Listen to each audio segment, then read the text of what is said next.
amor de Deus. Hoje nós vamos falar sobre 3 assuntos importantes. A doutrina de Deus. Doutrina de Deus. Ao longo de toda essa semana, nós vamos falar sobre algumas doutrinas bíblicas. Hoje a doutrina de Deus. Amanhã, segunda-feira, vamos falar sobre a doutrina do homem. Na terça-feira, a doutrina da salvação. Na quarta-feira, vamos falar sobre a doutrina da igreja. Na quinta-feira, nós vamos falar sobre a doutrina da vida cristã. Na sexta-feira, nós vamos falar sobre a doutrina dos últimos eventos. No sábado, eu vou falar sobre a amostra grátis da eternidade. Amostra grátis da eternidade. E no domingo eu vou falar sobre como encontrar a igreja de Deus. A igreja de Deus está na palavra de Deus. Essa é a igreja de Deus. Não importa a fachada, não importa o título, mas é a igreja que Deus ama. Então eu vou te ajudar a encontrar a igreja de Deus na palavra de Deus, tá bom? Então esses serão os temas que nós vamos apresentar ao longo da semana. Te chamou a atenção algum deles? Fala com um amigo, uma amiga. De repente esse amigo ou amiga está querendo saber mais, convida para vir aqui durante essa semana. Então, começando pelo tema hoje, doutrina de Deus. Eu estava a certa ocasião numa igreja, quando eu era pastor de igrejas, hoje eu estou como um evangelista, como pregador, e um irmão nosso da igreja falou: pastor, eu preciso de um socorro seu, eu quero que você vá visitar a minha casa, porque meu filho foi criado nas Sagradas Letras, mas ele não está mais querendo vir à igreja. Ele começou a estudar e os professores dele colocaram na cabeça dele que Jesus é apenas um ser histórico. Jesus foi um revolucionário, ele não era Deus. E a despeito de tudo que eu ensinei ele está insistindo e resistindo a reconhecer Jesus Cristo ou se submeter à vontade de Deus. Ele não quer mais estar frequentando a igreja. Aí eu fui até a casa desse nosso querido irmão e ao encontrar o jovem estava ali para me ouvir contra gosto por causa do pai, né, que pediu para eu conversar com ele. Eu pensei, eu não vou dar meia volta, eu não vou dar uma volta e meia, 7 voltas ao redor de Jericó, não. Eu vou direto ao ponto. Olhei para aquele jovem e perguntei: meu jovem, quem é Jesus para você? Ele não esperava essa pergunta. Talvez essa pergunta para você seja muito simples de responder. Mas para uma pessoa que está resistindo ao ensinamento ao longo da sua vida e conflitando com o ensinamento recente de professores que são progressistas, que têm ideologias contrárias à palavra de Deus, ele ficou titubeando. A pergunta exigia dele a seguinte resposta, ou as respostas. Se ele dissesse: Jesus não é Deus, ele estaria negando suas origens, porque ele foi ensinado a reconhecer Jesus como Deus. Se ele dissesse Jesus é Deus, ele estaria negando suas recentes ideologias adquiridas. E ele ficou, não, Jesus, não, eu quero saber de você, quem é Jesus para você? E essa pergunta, ela foi feita pelo próprio Jesus Cristo aos seus discípulos: quem as pessoas dizem que eu sou? E é muito importante você saber quem é Jesus, quem é Deus, quem é o Espírito Santo e qual o objetivo da palavra de Deus para você. Nós vamos começar então com a primeira doutrina sobre Deus. E dentro dessa doutrina nós temos as seguintes crenças fundamentais. Primeira, as Escrituras Sagradas, a palavra de Deus. Eu estou sem um passador, então vou precisar de você aí. A palavra de Deus é uma revelação de Deus para a humanidade. Deus se revela para a humanidade de pelo menos 5 formas. E você vê ali a natureza, a história, o comportamento, a consciência. Eu vou até retificar essa parte aí. A natureza, a história, o comportamento humano, as Escrituras Sagradas e Jesus Cristo. Mas a consciência também, porque o Espírito Santo se revela a nós através da consciência. O apóstolo Paulo diz que a lei de Deus está gravada no nosso coração. Está lá em Romanos, no capítulo 1.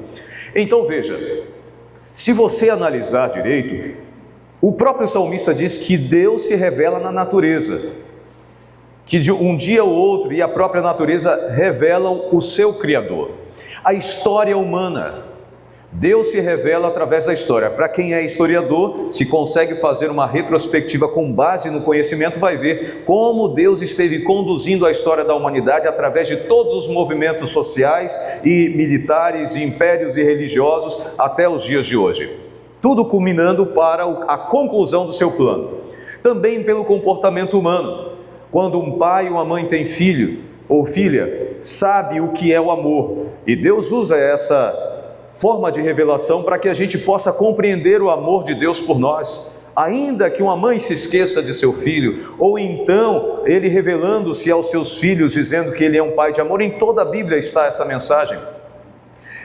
Através da consciência, o Espírito Santo, falando ao nosso coração e à nossa mente, através de Jesus Cristo, que foi a revelação máxima de Deus, e a Escritura Sagrada, que veio como uma forma de nos ajudar a não perder a memória.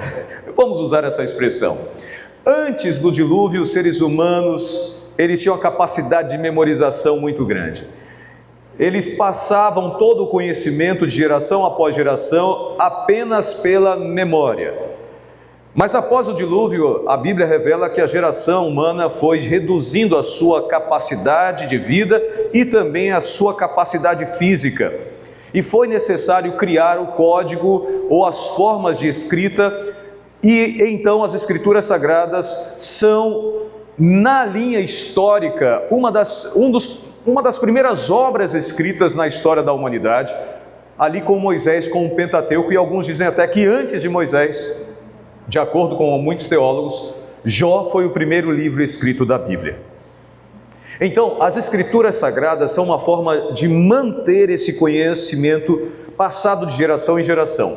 E isso já é comprovado pela arqueologia, porque foram encontradas nas cavernas de Qumran, lá em Israel, na beira do Mar Morto, os escritos de vários livros de Isaías, Jeremias, Ezequiel e vários livros antigos conhecidos como a Torá, fiéis ao que nós temos hoje em dia em nossas mãos. Esses escritos, surpreendentemente, claro, e eu diria sobrenaturalmente, conservados para que confirmasse que a Bíblia que você tem em suas mãos é a palavra de Deus, que tem passado de geração em geração até chegar em nossos dias. Vamos avançar. A revelação especial que nós falamos no princípio através dos profetas é Jesus Cristo. Todos os profetas da Bíblia apontam para Jesus Cristo, que é a revelação máxima do Pai. Então, as Escrituras Sagradas são a palavra de Deus, mas elas apontam para Jesus, que é a revelação de Deus, é a palavra viva, é o Logos. Vamos ao próximo slide. O ponto focal das Escrituras é, no Antigo Testamento, ele é o Messias, e no Novo Testamento, ele é revelado como Cristo Salvador. Então, a Bíblia, ela tem um ponto focal, apresentar Jesus como o único que pode salvar toda a humanidade. Desde Gênesis até Apocalipse, todos os livros, todos os profetas convergem para Jesus Cristo. E a Escritura Sagrada é a palavra de Deus, mostrando que Ele é o único caminho de salvação. Você crê nisso? Amém. Você aceita isso? Amém. Essa mensagem é importante. Quem é Jesus para você? Se você entende que a Bíblia está falando que Jesus é Deus e que Ele salva, Ele é o Messias, Ele é o Rei, aquele que crer e for batizado, diz a palavra de Deus, Marcos 16:16, será salvo. Então creia em Jesus Cristo, você e sua casa, e todos serão salvos pela graça do Senhor Jesus. Pode avançar? Então nós temos, obrigado querida, nós temos aqui, frequentemente o Espírito Santo comunicou o conhecimento divino por intermédio de visões e sonhos. Outras vezes ele falou audivelmente através de impressões íntimas. A forma como a Bíblia foi escrita foi através de impressões do Espírito Santo, através de revelação direta do Pai, através de revelação direta de Jesus Cristo, como no caso do apóstolo Paulo. Enfim, ele não estabeleceu um método único, mas também inspirou homens como Lucas a fazer pesquisas históricas históricas e juntar dados para compor um livro inspirado, dois, como o Evangelho de Lucas e o de Atos também. Então, a maneira como Deus escreveu ou inspirou é variada. Quem é o autor da Bíblia? É o profeta Jeremias, sim ou não? Quem é o autor da Bíblia? É Daniel, sim ou não? Quem é o autor da Bíblia? É Moisés, sim ou não? Quem é o autor da Bíblia? É a igreja romana, sim ou não? Quem é o autor da Bíblia? Deus é o autor da Bíblia. Inspirado pelo Espírito Santo, revelado através de Jesus. Deus é o autor. Então eu preciso pontuar aqui algo que pode chocar algumas pessoas. Alguns entendem que a Bíblia é um produto da igreja romana. A Bíblia não é um produto da igreja romana. E a igreja romana entende o seguinte: se ela é escrita pela igreja romana, a igreja tem autoridade para mudar o que ela quiser nos seus escritos. E aí está o grande ponto e o grande erro, porque a igreja romana arroga ter essa autoridade de ter escrito a Bíblia, e ela ri daqueles que são cristãos que veem na Bíblia a autoridade divina, porque a igreja romana não vê na Bíblia a autoridade divina, mas sim a autoridade institucional religiosa. Mas infelizmente, essa é uma verdade que precisa ser falada e choca algumas pessoas. Eu não estou aqui para passar a mão por cima e ser politicamente correto, entre aspas, para não atrair insatisfação. Eu estou aqui para pregar a palavra de Deus. E a palavra de Deus, ela é clara. Toda a escritura é inspirada por Deus. Inspirada por Deus. Não pelo Papa, não por algum monge, não pela organização católica, não. Inspirada por Deus. O autor da Bíblia é Deus. Você crê nisso? Amém. Amém. Você aceita essa verdade? Amém. Amém. Então vamos agora para o próximo passo. Querido, pode passar para... esse ponto aqui também é fundamental. A unidade. Toda a Bíblia ela é unificada, ela é unida. Ou seja, não existe incoerência na Bíblia. Aparentemente, existem alguns pontos divergentes que são meramente históricos, mas o contexto doutrinário e a linha da verdade básica, ela não se conflita, de Gênesis a Apocalipse. Você pode estudar a Bíblia várias vezes e ela sempre vai apontar para as mesmas verdades. Interessante é que ela foi escrita ao longo de 1400 anos. E muitos desses autores nem se conheceram, mas ela é harmônica. Como isso pode acontecer? Eu vou citar aqui um exemplo clássico para você. Imagine que na porta da sua casa apareça um dia alguém do correio entregando um pacote para você. E ali você abre aquele pacote e vê que tem os pés de uma estátua e você vai ver o remetente, vem de um artista da China. No outro dia aparece um outro pacote e são as pernas da estátua. E você vai ver o remetente vem de Portugal. E no outro dia chega a cintura da estátua e você vê o remetente, vem do Canadá. Daqui a pouco chega o busto e a cabeça e cada remetente de partes dessa estátua de lugares diferentes. Mas o que é mais interessante é que quando você pega cada uma dessas partes, você vai encaixando ela e forma um belo monumento de uma estátua. Mas você fica impressionado, impressionada, como pode haver um encaixe tão perfeito, sendo que os artistas esculpiram de lugares tão diferentes e nem se conheceram? Tem que ter um autor que possa unificar todos eles. Alguém que mandou um projeto para que eles pudessem realizar e haver um encaixe. Assim é a palavra de Deus.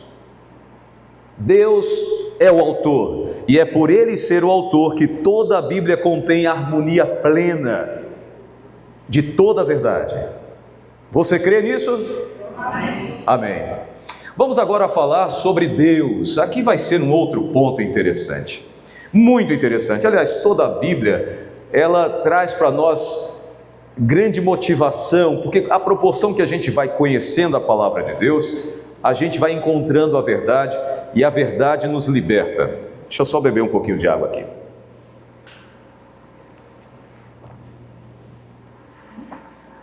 Doutrina de Deus. Na doutrina de Deus, nós temos alguns tópicos interessantes, chamados crenças fundamentais. Primeiro, as Escrituras Sagradas. Segundo, a Trindade. Terceiro, Deus Pai, Deus Filho e Deus Espírito Santo. Aí são 3 pontos. Vamos falar sobre a Trindade. Falamos sobre a Escritura Sagrada. Vamos falar sobre a Trindade. A Trindade, esse tema é um tema bem delicado e às vezes incompreendido. Certa vez eu estava ouvindo uma música infantil, inclusive de nossa igreja, em que a artista apresentava a Trindade de uma forma singela para as crianças. Olha, você já viu a água? A água, ela pode se tornar um gás, né? Que ela evapora. A água, ela pode se tornar gelo, porque ela solidifica. E a água pode se tornar líquido, porque é água, eu acabei de beber aqui a água. Assim é Deus. Deus pode se tornar em 3 figuras diferentes: Deus Pai, Deus Filho e Deus Espírito Santo. Com todo respeito, mas eu preciso discordar. Primeiro, coloque este ponto em sua mente. Nada nesse mundo, nem fora desse mundo, nem em todo o universo criado por Deus pode ser comparado a Deus. Deus é único na sua essência. Nada, nem ninguém pode ser comparado a Deus ou pode ser usado como comparação para entender Deus. Eu lembro que na minha infância, alguns pregadores usavam as seguintes analogias. Quem lembra aqui do aparelho 3 em 1 que era toca-disco, rádio e toca-fita? Eita, mas tem gente velha nesse lugar, né? Os meninos de hoje nem sabem o que é isso. É da minha época. Quando o aparelho 3 em 1 foi lançado, era aquele show. Nós tínhamos um aparelho com 3 opções para dentro de casa, era bom demais, né? Aí alguns diziam assim: olha, para você entender Deus, imagine um aparelho 3 em 1. Assim como o aparelho 3 em 1, Deus é um só, mas Ele é Deus Pai, Deus Filho, Deus Espírito Santo. Poxa vida, na cabeça de uma criança dava um nó. Aí outros diziam assim: não, hoje não é mais assim, mas na minha época de criança, o liquidificador era dividido em 3 partes, né? Era a base, o copo e ainda é hoje assim? Não, né? Não, né? Tem? Ainda tem. Aí eu ouvia pregadores dizendo assim: olha, imagine Deus dessa forma. É como se fosse o liquidificador, é uma peça só, mas ela é dividida em 3. Nada disso. Deus não pode ser comparado, e é uma ofensa a Deus compará-lo com qualquer objeto, sequer uma criatura viva. Porque Deus é único. Não compare Deus. Então vamos entender o que é a Trindade. Vamos entender o que é a Trindade nessa noite. Vamos lá. Pode avançar. Aqui eu vou pedir a você para ler alguns textos, tá? Vamos ler um texto aqui. João 3,16. Quem lembra desse texto aqui? De cor. Porque Deus amou o mundo de tal maneira que deu seu Filho unigênito, para que todo aquele que não pereça, mas tenha vida. Então Deus amou o mundo de tal maneira. Aqui está falando de Deus. E deu seu Filho unigênito, ok? Concorda comigo? Aqui aparece também Jesus Cristo. Lá no batismo de Jesus, Mateus 3,17. Quem pode ler lá? Me ajude aí com o texto bíblico. Mateus 3,17. Quem puder ler, eu vou até você, ou você vem até a mim, ou alguém leva o microfone para poder ler também, para ficar em voz audível, porque hoje nós iríamos fazer a transmissão ao vivo, nós tivemos alguns imprevistos, mas está sendo gravado para ser publicado, e os nossos amigos da Novo Tempo vão estar recebendo esse vídeo, esse link, nessa semana, ou já amanhã. Sim, irmã. E eis que uma voz dos céus dizia: este é o meu filho amado, em quem me compraste. Pode avançar. Então foi conduzido Jesus pelo Espírito ao deserto para ser tentado pelo diabo. Ok, obrigado. Na ocasião do batismo, 3 figuras aparecem, né? Você sabe, Deus Pai, Deus Filho e Espírito Santo em forma de pomba. Então, ali já temos um vislumbre da Trindade. Mas, pastor, o que é a Trindade? A Trindade é uma composição de 3 pessoas que são idênticas: Deus Pai, Deus Filho e Deus Espírito Santo. 3 pessoas iguais em poder, em essência, são onipresentes, oniscientes e onipotentes. São iguais. A diferença entre eles está no campo da atuação, da funcionalidade. Mas ambos participaram na criação do Gênesis, e o próprio João, no capítulo 1, diz que estava lá Jesus, o Logos, também. Moisés diz, seu xará, disse: Deus criou no princípio, o Espírito de Deus pairava sobre as fontes das águas. Então a Trindade são 3 pessoas. Agora, se são 3 pessoas, não são 2 pessoas e uma energia, que é o Espírito Santo, como alguns dizem. São 3 pessoas. Tanto é que Paulo diz que o Espírito interpreta nossas orações com gemidos inexprimíveis. Ou seja, existe emoção, existe sentimento. Se fosse uma força, força não tem sentimento. A energia é uma força. Por acaso a energia elétrica tem sentimento? Não tem. Então, o Espírito Santo é uma pessoa. Mas como, pastor, podem ser 3 pessoas? Porque se são 3 deuses, o universo não poderia ser universo, teria que ser multiverso. Uma parte do universo para cada divindade reinar. Não. E aí está um fator que é incompreensível para nós. A essência deles é muito ligada ao ponto de não haver necessidade de serem distintos, mas são tão unidos, que não há necessidade de ter um multiverso. Ambos, os 3, estão focados na salvação da humanidade. Deus Pai como mantenedor de toda a criação, Deus Filho como a ligação entre o Criador e todas as criaturas, desde as que pecaram até aquelas que não pecaram, e o Espírito Santo que trabalha nos corações de cada um dos seres criados por Deus. Eles são iguais, mas com funções diferentes. Olha, e aqui eu tenho que pontuar mais outro aspecto. Alguns creem na Trindade de forma diferente. Por exemplo, uma das linhas teológicas da Igreja Romana é que a Trindade pode ser entendida a partir da família. A partir da família. Como? Deus Pai gerou Deus Filho. De que forma? Com o Espírito Santo.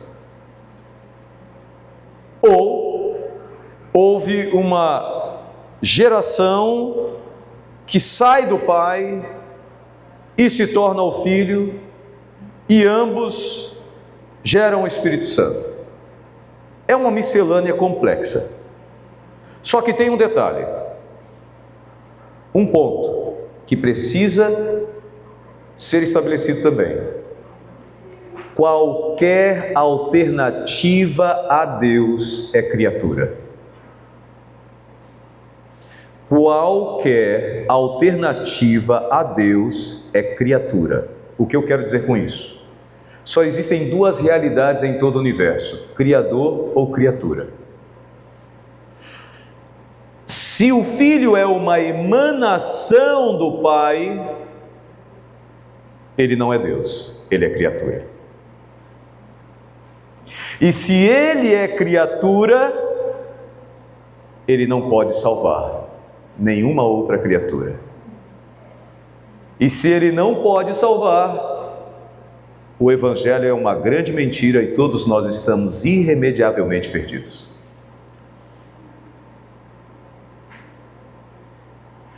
Por que é tão importante entender isso?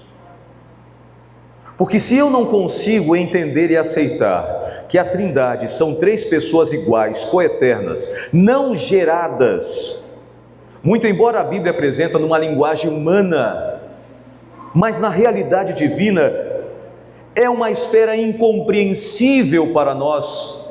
Por exemplo, nós sabemos o que é início, meio e fim, mas não conseguimos entender que Deus não tem início, não tem fim e Ele é um eterno presente. A gente não consegue entender. Mas tudo bem. Você tem a mente bem curiosa e, quem sabe, não aceita muito o que eu estou falando. Então vá para uma formiguinha, pega uma formiguinha, qualquer uma formiguinha aí do formigueiro, e diz para ela assim: explica como eu sou. Ou então você tenta explicar para ela como você é e o que você é. A formiga vai entender? Diga, a formiga vai entender a sua natureza? E como é que você quer entender a natureza de Deus? É outra esfera, é outra realidade, é superior e incompreensível. A única coisa que nós temos que compreender e aceitar é que Deus Pai, Deus Filho, Deus Espírito Santo é uma realidade de três pessoas com a mesma natureza, que têm funções diferentes e que estão juntos para manter e salvar o universo do pecado. Essa é a revelação de Deus, a Trindade. Pode passar, por favor, o próximo slide. A salvação é o foco. Na cruz, a Trindade demonstrou a maior revelação de altruísmo. Foi aquela nossa mais elevada revelação de Deus. Da cruz, Deus proclamou o amorável convite que nos dirige: devemos reconciliar-nos, e a paz de Deus, que excede todo entendimento, guardará os vossos corações e as vossas mentes em Cristo Jesus. Filipenses 4:7. Na cruz, a Trindade se revela. Na cruz, a Trindade revela o que nós precisamos entender sobre Deus: que Deus é amor. Deus é amor. Olha, vamos lá. Hoje essa declaração é muito simples, porque nós nascemos num estado religioso.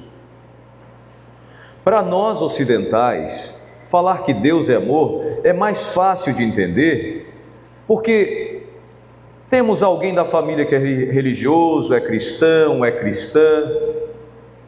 Mas deixa eu falar para você qual era o impacto dessa declaração nos tempos antigos.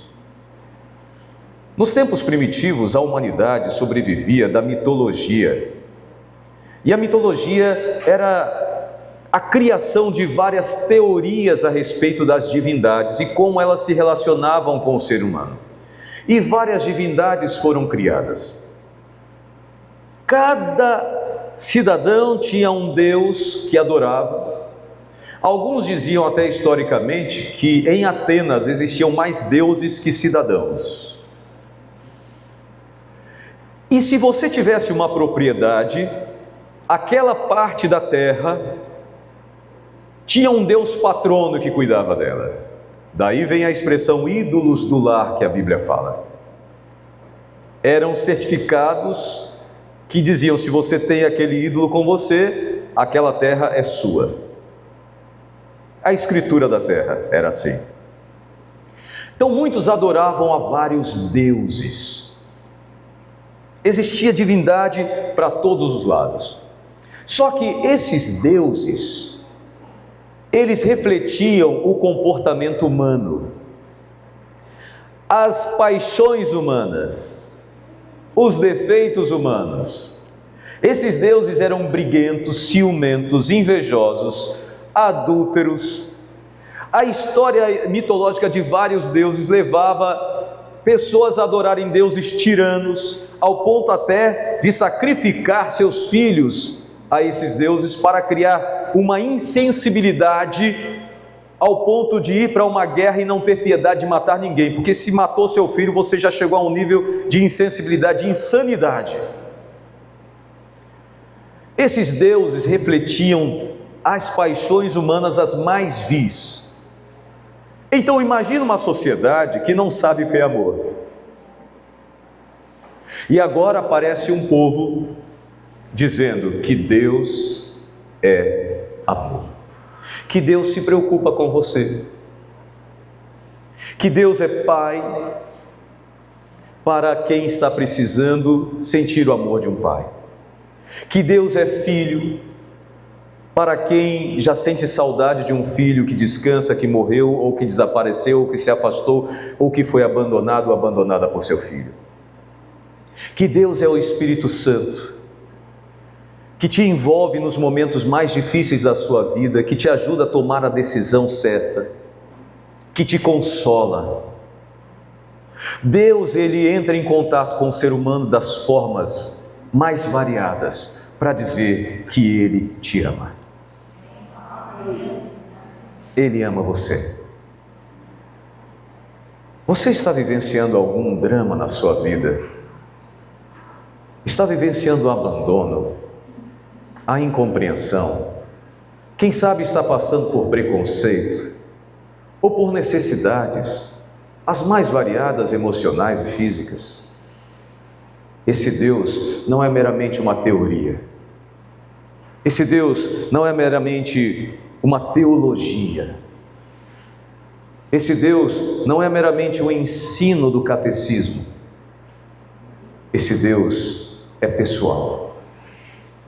E Ele se torna tão próximo de você, que mesmo em que uma alma seja um deserto emocional, Ele vem como uma torrente do alto dizendo: eu amo você. E você não está só. Essa é a doutrina de Deus. Deus se revela nas Escrituras Sagradas. Deus é Deus Pai, Deus Filho, Deus Espírito Santo. Três pessoas unidas, juntas, com foco na salvação e em manter todo o universo. E Deus Pai, Ele está junto de você. Deus Filho se entregou para ligar você à divindade. E Deus Espírito Santo é Deus dentro de você. Você crê nessa verdade? Você aceita essa verdade? Você quer fazer de Deus o único em sua vida, o mais importante e o único em sua vida? Tudo para você? Era o ano de 2007. Minha esposa e eu, nós tentávamos ter filhos. E já estávamos casados há cerca de 7 anos. Pensa na pressão psicológica que é a gente ouvir sempre de amigos e familiares: e aí, quando é que vem o bebê? E nós tomamos a decisão de, já desde o 3º ano de casados, ampliar a nossa família. Então, começamos a fazer alguns exames, achando estranho, porque a gravidez não surgia.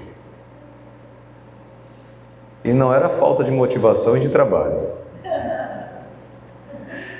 Mas não acontecia. Primeiro, minha esposa fez uma bateria de exames e os médicos disseram que ela tinha ovário policístico, mas isso era algo que podia ser resolvido, né? Podia ser resolvido.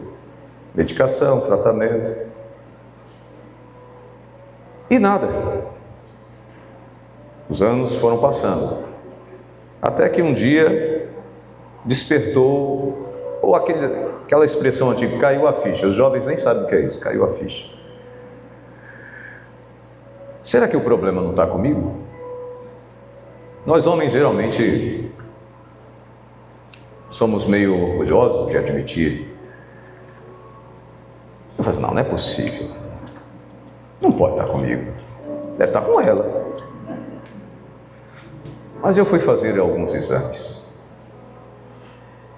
E para minha surpresa,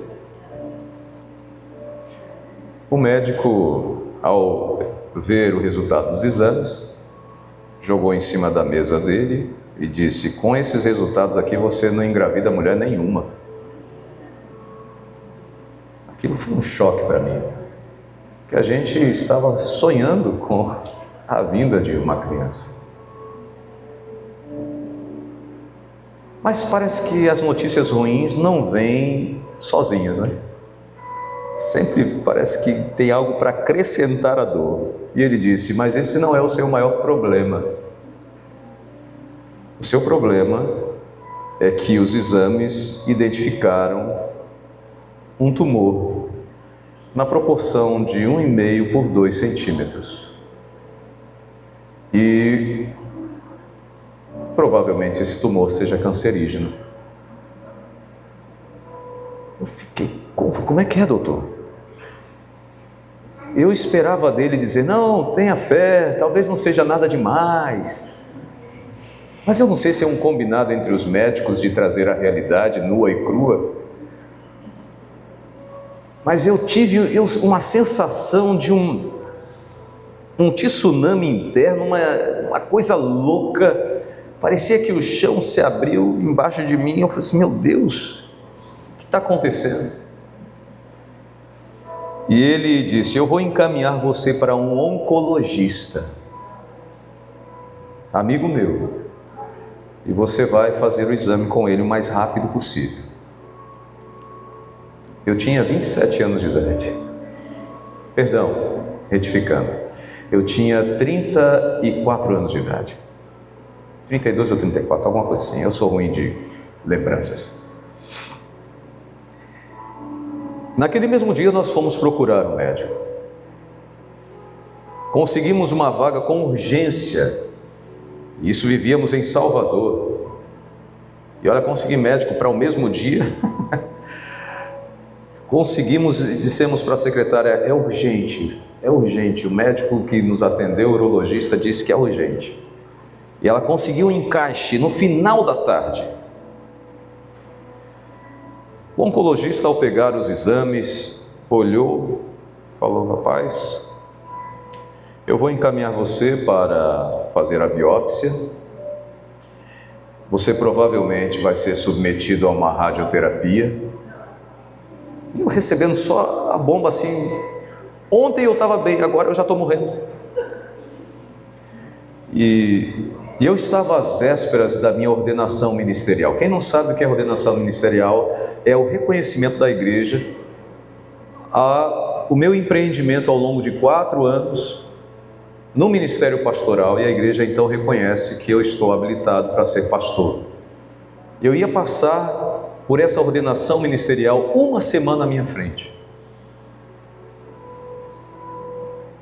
Eu disse: doutor, tem como retardar esses exames para 1 semana? Ele, meio contrariado, pensou e disse: bem, para 1 semana dá. Se você me pedisse 6 meses, eu não te dava não. Aquilo foi um impacto terrível para mim. Então, minha esposa e eu chegamos a um acordo: olha, não fala nada para os nossos pais, a gente tem que desabafar para alguém. Aí desabafamos para o meu irmão e para o irmão dela, mas não comenta nada, eles ainda não estão no momento de saber sobre isso. E eu recebi uma pressão psicológica, parecia 2 toneladas sobre mim. Veja, eu era pastor e eu tinha um lema na minha vida e eu costumava dizer: eu não tenho medo de morrer, eu tenho medo de morrer sofrendo. Antes de sofrer as dores, eu já estava me borrando de medo. Era como se eu visse na esquina a morte me espreitando. A vida perdeu sentido, de colorida se tornou cinza, todos os meus sonhos perderam significado, não tinha mais energia mental para nada.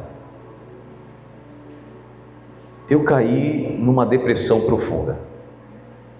Mas eu tinha um compromisso, eu estava realizando uma semana evangelística na minha igreja, numa das minhas igrejas. E naquela sexta-noite eu fui pregar, sobrecarregado. Eu estava pregando e eu não aguentei terminar o sermão. Eu desabei a chorar na frente da igreja. Os irmãos não sabiam o motivo. E alguns diziam assim: o pastor é tão emotivo. Eu estava carregando um fardo terrível. O pastor, o líder espiritual, tinha sido jogado à lona. Nós viajamos, minha esposa foi para Eunápolis, no sul da Bahia, fazer os preparativos para a ordenação ministerial que ia acontecer uma semana após. E eu fui para o Uniaene, hoje o Uniaene, a FADBA, o IAN, fica lá em Cachoeira. Íamos ter uma semana inteira de concílio ministerial e no final do concílio iria ser a minha ordenação. E vários colegas de ministério estavam lá. Para cada colega que eu conhecia, que conviveu comigo na sala de aula, amigos de ministério, era como se eu estivesse me despedindo de cada um deles. Eu dizia: cara, muito obrigado por tudo que você fez por mim, a sua amizade, o seu carinho, eu admiro você demais. Era uma despedida. Na terça-feira à noite, um pastor pregava e ele contou a experiência de uma mulher que estava com câncer. E essa mulher fazia a seguinte oração: o que é esse pequeno câncer frente ao teu imenso poder, Senhor? E ele disse que essa mulher tinha tanta fé que os médicos não conseguiram acreditar que uma mulher que estava com metástase, câncer avançado, estágio final, tivesse sido curada e não tinha mais vestígio de câncer. Eu me agarrei àquela história e o pastor disse: se alguém quiser ficar na igreja orando, a igreja vai ficar aberta até meia-noite. Eu disse: eu vou ficar. Eu me lancei em oração. Ali eu entendi alguns valores para toda a minha vida. Primeiro, onde existe medo, não existe fé. Jesus disse uma vez para os seus discípulos: homens de pequena fé, por que vocês tiveram medo? O oposto da fé não é ceticismo, não é ateísmo, não é descrença. O oposto da fé é medo. E o pastor estava cheio de medo, aterrorizado. Minha esposa, novinha, eu ia ter que abandoná-la. Meus pais, eu ia morrer. Como ficariam meus pais? E eu nem tinha conhecido meus filhos. Toda uma tragédia se acentuava sobre mim como uma nuvem escura. E naquela oração, eu disse para Deus, como Jacó fez, foi para o vale do Jaboque e disse assim: eu vou me agarrar ao anjo e só te largo depois que o Senhor me abençoar. Eu disse: Senhor, eu tentei fugir do ministério. Deus sabe que eu tentei fugir dessa missão. Eu tenho outras vocações. Eu poderia estar na comunicação, poderia estar na música. Mas o Senhor me chamou para esse ministério. Para quê? Para eu chegar aqui agora? Me responde, Senhor. Faz o milagre que eu estou precisando. Não é o que eu quero, é o que eu estou precisando. Eu clamava, eu chorava. Num dado momento, eu de joelhos ali, clamando ao Senhor, aconteceu algo que eu nunca senti na vida. Uma paz interior se expandiu de tal forma que tirou todo aquele terror de alma que eu estava sentindo. O medo se esvaiu como uma névoa quando o sol nasce. Eu dei um salto. Eu me levantei e disse: Deus fez um milagre. Amém. Deus fez um milagre. Eu fui para o dormitório e antes de dormir eu liguei para minha esposa. Eu ligava só para minha esposa chorando, abatido, naqueles poucos dias que a gente estava separado. Ela em Eunápolis e eu 600 quilômetros distante. Naquela hora que eu liguei para ela, eu disse: oi meu bem, como é que você está? Ela achou estranho. Mas por que você está falando desse jeito? Eu disse: porque eu estava conversando com Deus e Deus fez um milagre. Ela disse: mas se não for o milagre que você está imaginando? Eu disse: não importa. Se Ele não fez o milagre que eu preciso ou que eu queria, Ele fez o milagre que eu preciso. Eu precisava perder o medo de enfrentar a morte. Eu sabia que estava com um problema, mas eu já não tinha mais medo. Eu poderia ir até o final do vale da sombra da morte e eu não tinha mais medo. O medo estava me tornando um zumbi, um morto-vivo. Daí por diante, até a minha ordenação, os parentes vieram para nos prestigiar. Eu sorria, eu brincava.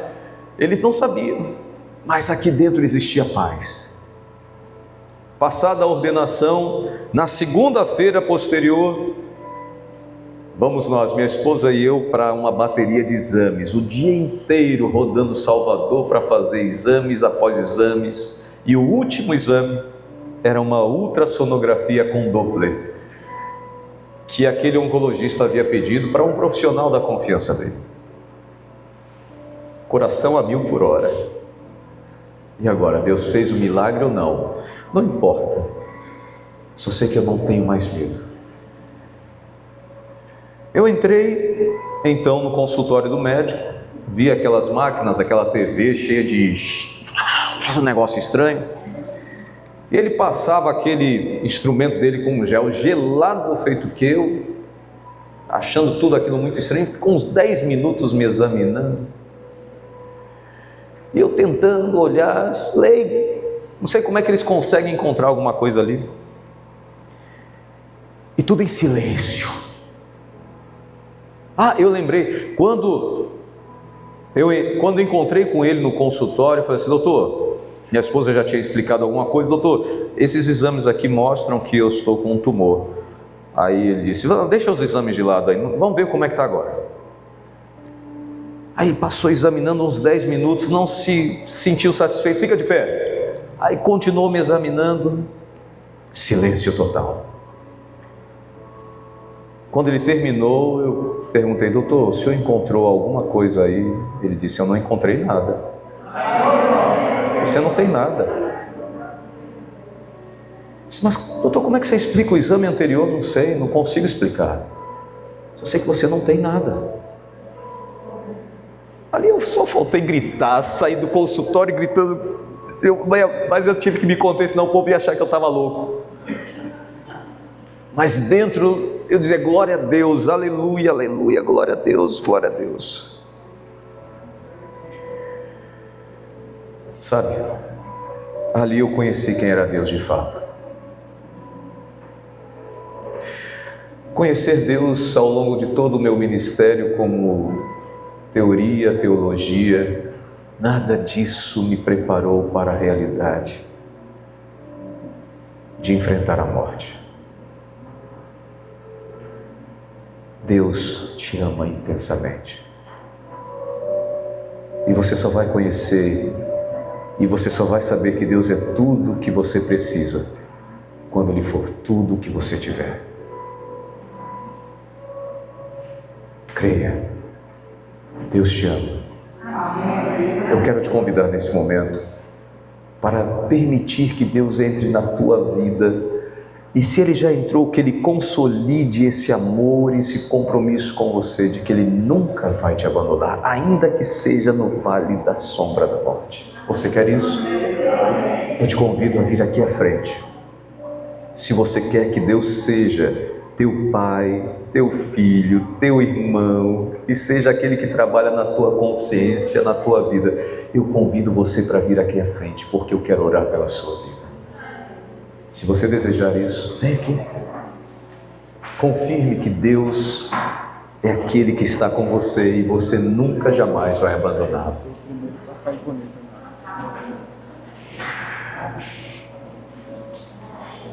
Eu quero falar para você que está nos acompanhando pela internet. Essas pessoas que aqui estão tomando a decisão de aceitar Deus como o único na sua vida, ou confirmar uma decisão já tomada. Falta você. Se você ainda não aceitou, a sua decisão é fundamental. E se você já aceitou, a confirmação é mais fundamental ainda. Porque Deus é o que te ama e é o único que sempre vai te amar. Feche seus olhos, vamos falar com Deus. Querido Pai, te agradecemos, Senhor, por tua bondade e misericórdia. Tu és o único Deus. Não há ninguém igual a ti, que se revela a pecadores, a quem o Senhor poderia ter esquecido e abandonado para a sua própria e autodestruição, mas o Senhor se entregou a nós e veio até nós, contrariando toda a mitologia da criatividade humana. O Senhor é um Deus que está no contraponto de todas as nossas expectativas. Por isso nós nos entregamos a Ti, Senhor, e queremos dizer que nós Te amamos. Venha sobre nós através do Teu Espírito Santo. Abraçamos o Senhor Jesus Cristo como nosso Salvador e queremos estar sob Tuas asas como o nosso Pai de amor. Querido irmão e querida irmã, que o Senhor te abençoe e te guarde. Que o Senhor faça resplandecer o seu rosto sobre ti e tenha misericórdia de ti. Que o Senhor sobre ti levante o seu rosto e te dê a paz. Que Deus te abençoe. Eu estarei à porta cumprimentando cada um dos irmãos.